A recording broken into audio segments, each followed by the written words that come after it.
আমরা এখন ভগ্নাংশের একটা নতুন টেকনিক নিয়ে আলোচনা করব।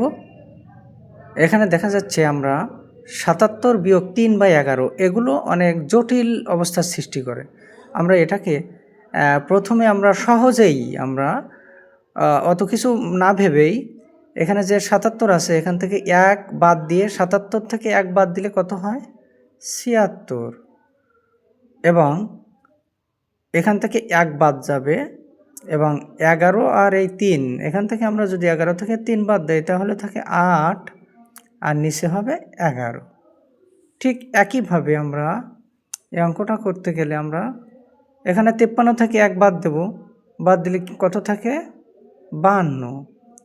এবং এখান থেকে আমরা 7 এবং 4 বিয়োগ করব, বিয়োগ করলে যেটা থাকে সেটা উপরে দেব। উপরে হচ্ছে কত? 7 থেকে 4 বাদ দিলে হয় 3 আর নিচে 7। একইভাবে আমরা 86 থেকে আমরা যদি 1 বাদ দিই তাহলে কত থাকে? 85। এবং এখানেও সে আগের মতো 13 থেকে 7 বাদ দিলে উপরে হবে 6 আর নিচে হবে 13।